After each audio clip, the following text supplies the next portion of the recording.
అన్ని విధాలుగా ప్రభుత్వం సర్వభ్రష్టమైందన్న కేసీఆర్ వ్యాఖ్యలపై తెలంగాణ మంత్రులు ముప్పేట దాడికి దిగారు. మంత్రులు పొన్నం, జూపల్లి, వాకిటి శ్రీహరి, సీతక్క కేసీఆర్ కు కౌంటర్ ఇచ్చారు.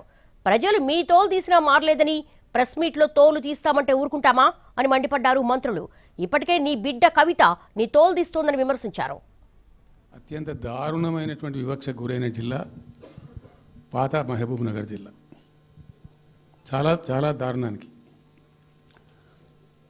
రీజన్ ఏంటంటే వనరులు లేక కాదు, వసతులు లేక కాదు. కృష్ణానది ప్రవేశిస్తదే మహబూబ్ నగర్ జిల్లాలో. సరే, ఇప్పుడున్న తెలంగాణ, అప్పుడు ఉన్న ఆంధ్రప్రదేశ్ మొత్తం చూస్తే కూడా 300 కిలోమీటర్స్ కృష్ణానది పారుతుంది కూడా మహబూబ్ నగర్ జిల్లాలో. 308 కిలోమీటర్లు పారుతుంది, 308 కిలోమీటర్స్ పారుతుంది. ఇది రెండు రాష్ట్రాలు కలిపి లెక్క చూస్తే కూడా. అయినా కూడా 50 ఏళ్ళు అప్పటికి 50 ఏళ్ళు పరిపాలించినటువంటి కాంగ్రెస్ పార్టీ కానీ, ఆ తదనంతరం సుమారు దగ్గర ఒక 20 ఏళ్ళు పరిపాలించిన తెలుగుదేశం పార్టీ కానీ, పాలమూరుకు చాలా దారుణమైనటువంటి తిరిగి కోలుకోలేనటువంటి దెబ్బ కొట్టిన పార్టీలు ఈ రెండు పార్టీల ప్రభుత్వాలు. ఇది లోకమందరికి తెలుసు. ఏ క్లియరెన్స్ లేకుండా, వాటర్ అలిగేషన్ లేకుండా కట్టేటువంటి పద్ధతి చేసినప్పుడు మొదటగా ఎందుకు గ్రీన్ ట్రిబ్యునల్ దీన్ని రిజెక్ట్ చేసింది? పెనాల్టీ 400 కోట్ల రూపాయల పెనాల్టీ వేసింది. మీరు పనులు ఆపండి అని. 2023 ఏప్రిల్లో డిపిఆర్ రిటర్న్ వచ్చింది. మరి వచ్చినప్పుడు ఆ రోజున మళ్ళీ రిటర్న్ వచ్చిన తర్వాత అప్పుడున్నటువంటి ప్రిన్సిపల్ సెక్రటరీ రజత్ కుమార్ గారు రిక్వెస్ట్ చేస్తూ రీకన్సిడర్ చేయమని మళ్ళీ రిటర్న్ ఇన్ ఏప్రిల్ 2024 గత ప్రభుత్వమే, కేసీఆర్ ప్రభుత్వమే మళ్ళీ రిక్వెస్ట్ చేస్తూ రీసబ్మిట్ చేశారు. మరి మీ సందర్భంలో ఎందుకు రిటర్న్ వచ్చింది? ఆల్మోస్ట్ 9 సంవత్సరాలు. మరి 9 సంవత్సరాలు మీరు నిద్రపోయినరా? 9 సంవత్సరాలు డిపిఆర్ 9 సంవత్సరాల తర్వాత రిటర్న్ ఎందుకు వచ్చింది? ఏం చేసుకుంటూ కూర్చున్నారు మీరు మీ కుటుంబం మొత్తం కలిపి?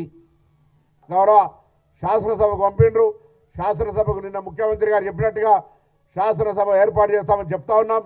శాసనసభకు హాజరై మరి ప్రజా సమస్యలు ఏ అంశమైనా సరే, మా తోలు తీసే అంశాలు ఏమున్నా ఆ సభలో ఉంచే ప్రయత్నం చేయండి తప్ప ప్రెస్ కాన్ఫరెన్స్లలో తోలు తీస్తారని చెప్తే ఇక్కడ ఎవరు కూడా క్రియాశీలకంగా విద్యార్థి సంఘ రాజకీయాలను చర్చడం మేము అట్లనే తోలు దిగుతారంటే చూసి అప్పచెప్పి ఇక మీకు తోలని మేము ఇచ్చే పరిస్థితులు ఏం లేవు. మీరు లేకపోతే కొంత ఇబ్బంది అవుతుందేమో అని మీరు ఆ పాలమూరులో మీ ఊరు లేకున్నా, మీ పేరు లేకున్నా ఖచ్చితంగా మీరు వచ్చి ప్రచారంగా వచ్చి అడగకపోయినా ఉద్యమంలో బతకాలని చెప్పేసి